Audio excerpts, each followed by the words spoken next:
Bonjour, aujourd'hui je suis en compagnie de Gabriel et de Médoc et nous allons parler de SSX mais également de la série SSX et de sport extrême en général dans le jeu vidéo. Bienvenue dans Extra Life.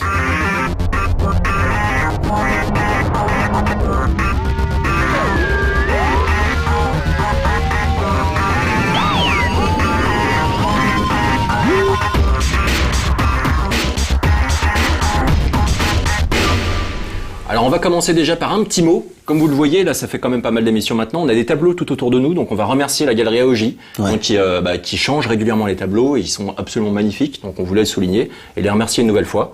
Et puis maintenant on va parler de SSX. SSX, alors pour vous, on va resituer un petit peu la série. Elle a débuté en 2000. Ensuite, alors on va le faire bien. SSX c'est 2000. Ensuite SSX Tricky 2001. Ensuite, on a eu SSX 3 en 2003. La version GameCube est sortie à elle en 2005, ainsi que SSX On Tour, qui était une version un petit peu upgradée de SSX 3. On a également eu SSX Blur en 2007, donc sur Wii. Et donc maintenant, ça faisait tout simplement 5 ans qu'on n'avait pas eu de SSX. Et là, il va sortir début mars. Donc là, au moment où on enregistre cette émission, le jeu, on l'a un petit peu pris en main, mais bon, on n'y a pas suffisamment joué en fait pour pouvoir porter réellement un avis définitif. En tout cas, ça s'avère plutôt pas mal a priori pour le moment. Donc ce qu'on a fait, c'est juste avant, on a ressorti un petit peu les vieux jeux de Snow, etc. Et en particulier, on a ressorti SSX 3. Et donc on a fait quelques parties là ensemble et on a enchaîné sur le tout dernier qui vient de sortir pour voir genre en quoi ça avait évolué genre en l'espace de quelques années. Et c'était intéressant, on a pas mal de choses à dire. Alors est-ce que vous, déjà, la série, vous la connaissez depuis quand exactement ? Moi depuis le premier épisode sorti en 2000, je me suis mis dessus, j'ai surkiffé. Ouais. Et ensuite j'ai pas fait les Tricky, les SSX 3. Je suis vraiment resté sur le SSX. Premier. Et j'y ai joué pendant longtemps en fait. Et c'était pour le coup, moi c'était la dimension course qui me faisait kiffer. Bizarrement, alors que tu pouvais faire des tricks et tout. Mais la course, j'avais bien aimé. J'ai accroché à cette série. Enfin, en tout cas à ce SSX là. Grâce au tout premier. Et là, celui qui va bientôt sortir, donc, il m'en a mis plein la gueule. On n'y a pas joué longtemps, effectivement, mais moi, je suis complètement enthousiaste. Ouais. Ok, on va en parler. Et toi, Gab ? Alors moi, j'ai découvert en 2002 avec SSX Tricky. D'accord. Puis j'ai enchaîné sur SSX 3. D'accord. Et depuis plus rien. Ok, donc t'as pas touché à la version Wii ou On Tour ? Pas du tout, pas la version Engage. Donc on va expliquer un petit peu brièvement la version On Tour. Ouais. Mais c'était juste un update de SSX 3 avec. On va aborder justement les différences entre les différents volets. Et donc les SSX, le premier, ainsi que SSX Tricky. Donc il faut savoir que ces deux jeux, même s'ils ont été encensés par la critique, ils n'ont pas spécialement trouvé leur public, genre à l'époque. Et donc c'est vraiment à partir de SSX 3 où il y a eu une sorte de petit boom phénomène. Et c'est vrai que le jeu a non seulement été encensé médiatiquement, mais également a trouvé son public pour la première fois, même si c'était pas non plus monstrueux en termes d'audience. Raison pour laquelle, l'air de rien, on a eu une sorte de petite pause là, dans la série, alors qu'Electronic Arts est plutôt connu pour exploiter à mort ses licences, en pensant en particulier à FIFA, où ils ont pas raté une année, il me semble. Exactement. Voilà. Mais là, pour le coup, quand j'étais parti faire le reportage et qui nous parlait du prochain SSX, évidemment, on lui a posé la question, pourquoi autant de temps ? Et le mec, il avait l'air vraiment honnête et sincère dans sa réponse en disant qu'il fallait trouver les bonnes personnes, il fallait trouver les bonnes idées. On a tenté des trucs, on a recommencé, on a retenté des trucs. Et c'est la raison pour laquelle ça a pris du temps. Et moi, j'aime bien quand un jeu, il prend du temps à développer. Alors ça saoule parce qu'on tease, enfin t'as envie que ça sorte. Mais j'aime bien quand ça prend du temps parce que du coup tu te pointes avec un projet complet, fini. Et en l'occurrence, en termes de contenu, le prochain SSX, on sait qu'il est en place. Ah, il est monstrueux. Ouais. Et c'est vrai que t'as raison là-dessus, parce qu'il y avait, je crois, 1 an entre, on va vérifier avec la petite liste, mais entre SSX 3 et SSX On Tour, il y a eu 2 ans d'écart, et le gros reproche qu'on faisait à SSX On Tour, donc c'était justement le fait qu'il apportait pas grand-chose à SSX 3. Donc pour revenir sur les différences, on a eu le premier SSX, ensuite on a eu SSX Tricky qui avait été développé par un autre studio, et qui lui apportait la petite jauge justement de tricks sur le côté, qui permettait de passer en mode tricky, et là de pouvoir genre booster à l'infini, enchaîner les figures comme pas possible. Donc c'était une mécanique de jeu qui était juste ultra jouissive, et le tricky était un peu plus délirant également au niveau des environnements, etc. Le 3, lui, était développé par la même équipe que le premier C6, et était un peu plus sérieux, même si ça reste quand même du jeu d'arcade pur. Et la grosse différence, c'est que c'était un petit peu des montagnes open world. C'est-à-dire qu'on avait la possibilité de descendre une montagne selon différentes pistes, etc. Il y avait évidemment tous les personnages qui étaient également présents, qu'on pouvait booster, mais c'était plus réaliste quand même. Et puis voilà, et donc SSX, le dernier, revient un petit peu à SSX3, c'est-à-dire qu'on a une nouvelle fois ces montagnes, genre avec 1 milliard de pistes. Il y a eu un tour, ouais. Tour qui avait apporté les skis notamment. Voilà, donc il apportait pas grand-chose, mais sinon le ski. C'était anecdotique. Le ski, c'était juste une skin, ça se jouait de la même manière que le snowboard. Et donc du coup, là, on va parler un petit peu de dernier SSX, la grosse nouveauté. Donc visuellement, alors, je sais pas ce que vous en pensez, moi je trouve que c'est pas spécialement une tuerie. Donc c'est joli, certes, mais en regardant juste avant, donc on a joué à SSX3 sur GameCube, et ensuite on est passé à SSX le tout dernier sur PS3. Et pour moi, ça saute pas non plus aux yeux, c'est pas genre monstrueux la différence. Non, mais alors il faut savoir que arrivé à un certain âge, donc ta vue baisse. Moi non, j'ai vu, tu m'as montré sur GameCube. Ouais, il est pas dégueulasse. Il est beau, il est fluide, les temps de chargement sont rapides. Là, le dernier, si. Moi, je trouve que au niveau de la réalisation, il est complètement en place. Je veux dire, la neige, tu sens, tu vois. Ouais, ça va. T'as les sensations de la montagne, tu vois ce que je veux dire. T'es dans de la poudreuse, tu vois. T'as la sensation de la montagne, tu vois. C'est ça. C'est pas une tuerie, la neige pourrait être mieux modélisée, mais le plus important, c'est que c'est super fluide. Oui, c'est plutôt fluide. Il n'y a aucune baisse de framerate, et c'est ça qui est le plus important, je pense. Non, moi je suis d'accord là-dessus. Et on a également donc un gros ajout. Donc toi, tu connaissais pas la wingsuit. J'ai découvert ça aujourd'hui. Donc on va expliquer un petit peu. Donc dans le dernier SSX, vous avez vu le reportage qui a été fait par Médoc. Donc évidemment, la grosse nouveauté, c'est la présence de cette wingsuit. Donc c'est une espèce de combinaison d'écureuil qui permet à certains moments, donc pour franchir un gouffre par exemple, de déployer des petites ailes et de flotter. À un certain moment, il y a une petite jauge du coup qui est associée, et de relâcher donc le bouton, et paf, on réatterrit, et on peut enchaîner comme ça des sauts monstrueux et appréhender en fait la descente d'une piste de façon complètement différente grâce à l'ajout de ce costume. Et c'est un truc qui existe. Ça existe vraiment. Ça existe vraiment. Donc on a regardé des vidéos juste avant.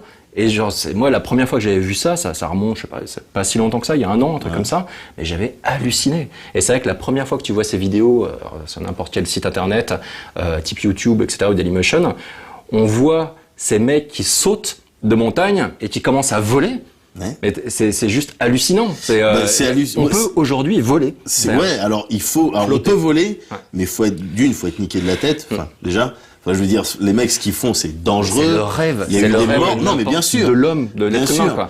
Et de deux, quand ils le font dans la vraie vie, donc la différence quand même avec le SSX, c'est que SSX, tu sautes, tu combines flying suit et ton truc. Là, les mecs, c'est juste ils sautent avec leur flying suit. Tu vois ce que je veux dire? Ouais. C'est pas ils s'amusent à rider comme ça et puis au bout d'un moment ils sautent, ils font ça et puis. Ils le font peut-être, ça, je sais pas. Ça doit exister également dans la réalité. Ouais, voilà. Peut-être c'est déjà moins dangereux que de sauter d'une falaise. On est d'accord. Ouais, il y a quand même les risques de casser la moitié de ta bouche. Il reste quand même énorme, je pense. Et donc le truc évidemment quand on voit ces vidéos-là, c'est moi tout de suite j'ai pensé jeux vidéo. C'est-à-dire genre il y a un potentiel énorme, genre ludique.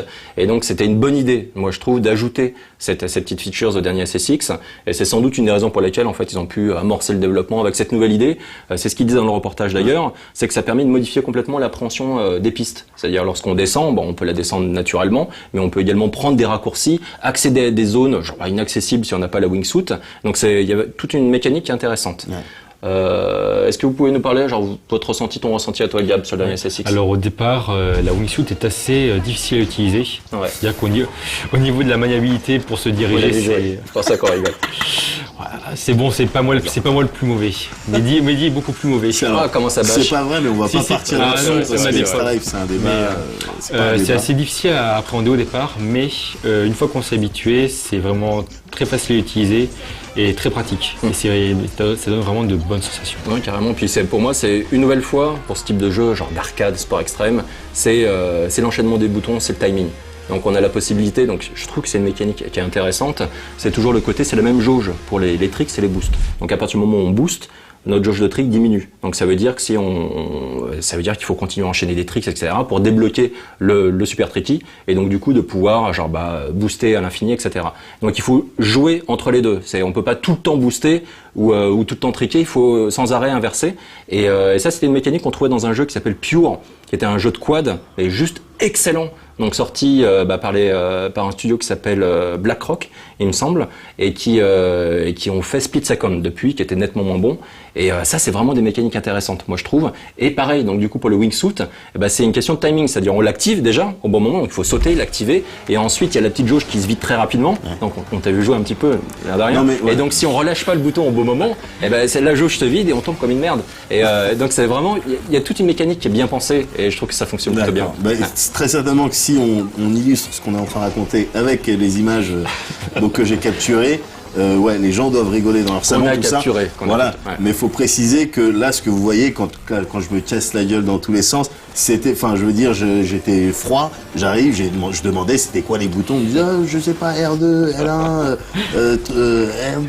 On savait pas me dire c'était quoi le truc de la flying suit. Du coup, je me cassais la bouche. C'était normal. Le jeu, c'est compliqué. Ensuite, on oublie les touches. Il faut se refamiliariser systématiquement. C'est pas facile. Mais en tout cas, moi, mon ressenti sur cette session de jeu qu'on a eue, c'est que ce que j'aime, c'est que c'est très permissif, tu vois. Il va pas te casser les couilles parce que tu atterris sur ta planche. Parce que l'air de rien. En ressortant donc SSX3, c'est vrai que lorsqu'on tombait dans SSX3, tout de suite il y avait une petite jauge de rétablissement qu'il fallait activer en bourrinant un bouton. Ouais. Donc sinon on mettait un certain temps à se remettre sur sa planche et à redescendre. Et là c'est clair dans le dernier SSX c'est plus. Je trouve pas ça agréable. Et là, même quand tu perds ta planche, tu la regagnes. Tu la regagnes, donc c'est cool. Et au bout d'un certain moment. Ouais. Quand même. Et puis là, moi ce que j'aime bien, c'est grinder dans tous les sens, tu vois. Enfin, je veux dire, grinder sur le plafond d'une grotte ou sur n'importe quoi. Moi, j'aime bien. J'aime bien qu'on te punisse pas à chaque fois que tu as envie de faire le foufou.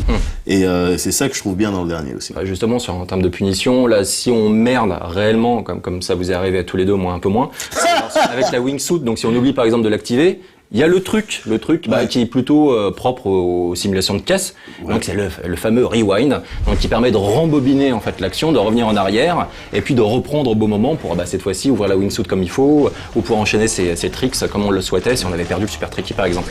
Par contre, au moment où on rembobine, le temps continue à défiler. Ouais. Donc ça veut dire que si t'es dans une course, les mecs devant ils continuent, ils vont de plus en plus loin. Donc clairement, si on veut faire des purs scores, il faut pas utiliser le rewind, mais la présence du rewind permet de rendre le jeu plus accessible. Et ça, ce qui saute aux yeux, c'est l'accessibilité. On joue sans trop de problèmes.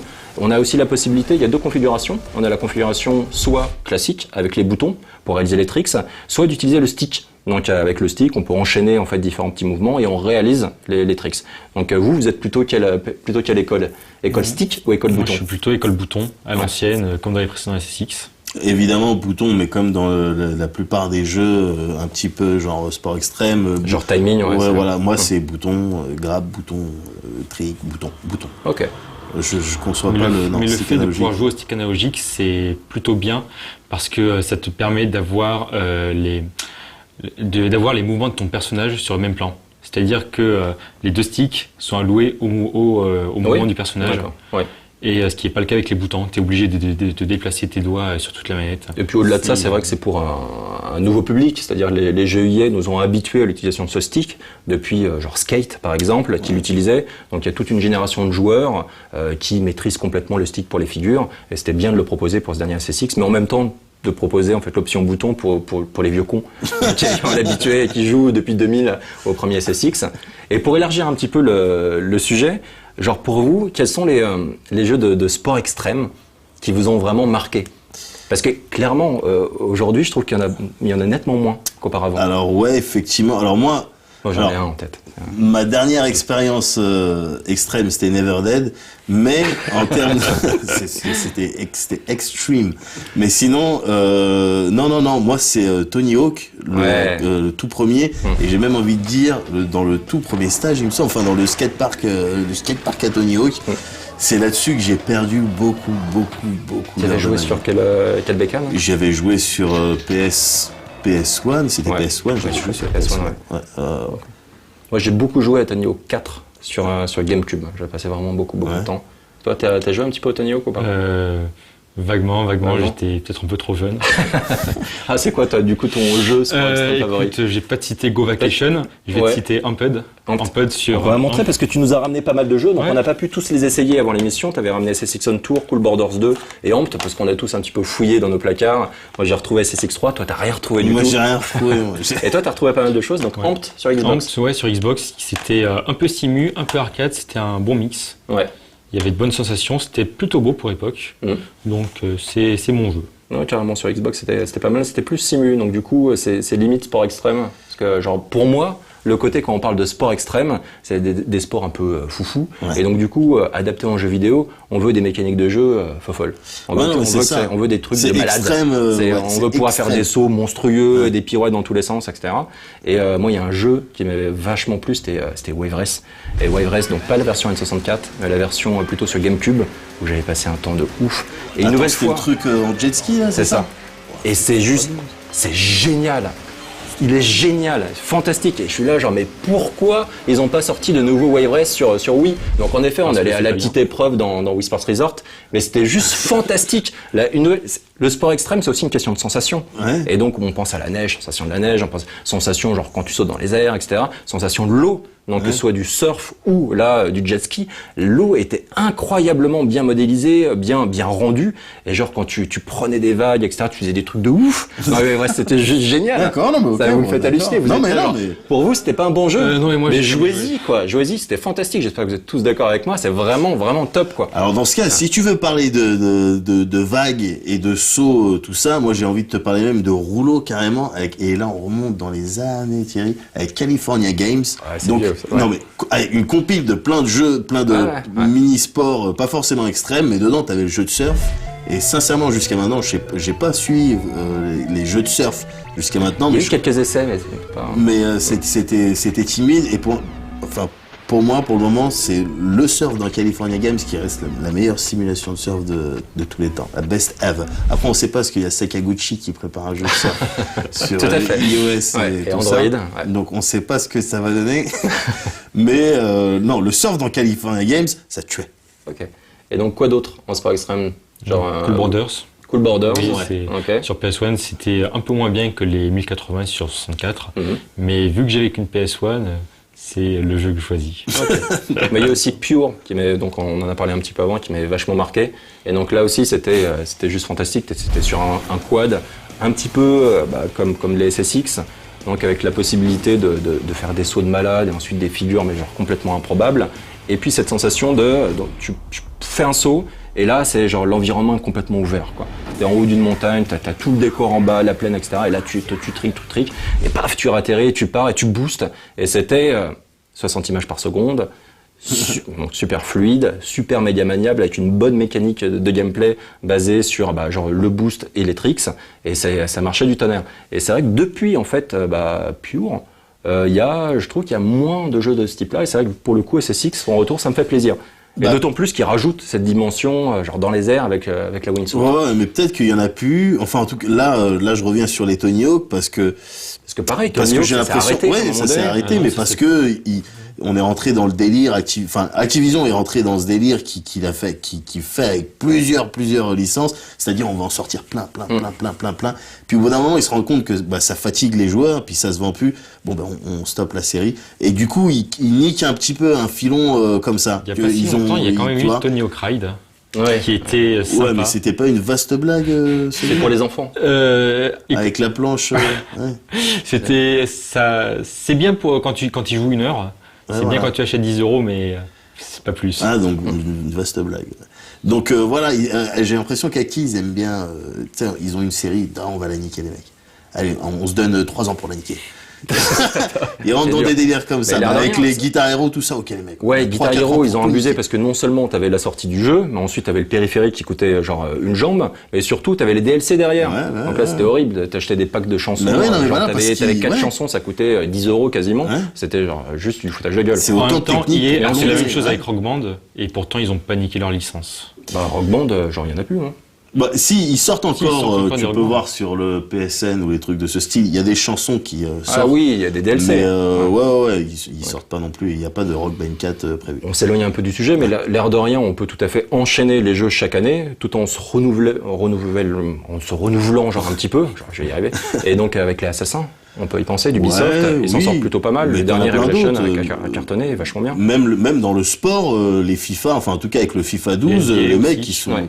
les NBA avec de Tout à fait, ou même les PES. Ouais. Bon, Un peu c'est moins. un- Mais oui, tu peux sortir un jeu tous les ans dans le même délire, tout ça. Mais non, peut-être pas actif. Donc un truc qui est positif, si une série comme FIFA a su évoluer à un moment donné vers du mieux, à prendre des risques, etc., c'était pour une raison toute simple, il y avait PES à côté, en face. Donc il fallait du coup genre se mettre au niveau, inventer, se renouveler, convaincre les joueurs. Là avec SSX, il est un peu tout seul, genre pour l'instant, et donc du coup, Chez Ubisoft, ils ont toujours la licence Shaun White. Ouais, mais Shaun White, ils sont très vite écartés du côté genre sport extrême. Ils ont pour fait proposer des choses un peu ils ont fait que différentes. 2 épisodes, un Ouais. sur le snowboard, un sur le skate. Ouais. C'est pas exclu qu'ils reviennent au snowboard un jour. Peut-être, mais ensuite pour le skate par exemple, donc c'était un truc où il fallait genre redessiner, genre c'était Oui, non, c'était les pas bien. décors, leur rang de vie, etc. Donc c'était un Ouais, peu c'est différent un du autre délire. concept. Mais l'épisode snowboard était plutôt pas mal. Je crois que c'était un open world. Ouais, Donc, donc maintenant c'est ce qui se fait, genre c'est le cas de SSX. Donc c'était plutôt pas mal. Ouais, mais Et du coup, ma question, en fait, c'était genre sur toutes les séries, les Amped, les 1080, les Cool Borders, si une série devait revenir, genre avec un nouveau titre, être relancée pour concurrencer un peu les SSX, vous verriez plutôt laquelle? Je dirais Amped, parce Ouais. que ça ferait...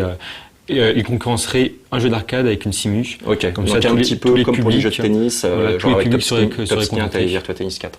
Ok. Et toi? California Games, je sais pas. California Games. Je sais pas. Non, mais encore une fois, Cool Border, j'y ai touché un petit peu aussi, Ouais. mais encore une fois, moi, mon expérience dans pour le coup, dans la glisse, elle est super vaste, mais dans le jeu vidéo, elle est. Ouais, bah ça va. Ouais, bah ça va. Elle se limite à SSX. Du Ok. coup, une autre série qui viendrait, non, mais en tout cas, ce qui est clair, ouais, c'est important d'avoir des concurrents parce que c'est ça qui fait te dépasser un Exactement. petit peu. Bah voilà, donc SSX, nous, on a bien aimé le dernier, donc on va attendre un petit peu, continuer à y jouer, etc. Vous verrez de toute manière notre avis définitif avec la critique diffusée dans 101%. On voulait terminer peut-être par une petite anecdote. Donc sur tous les jeux, il y a un truc qui sort du lot, c'est une petite impression.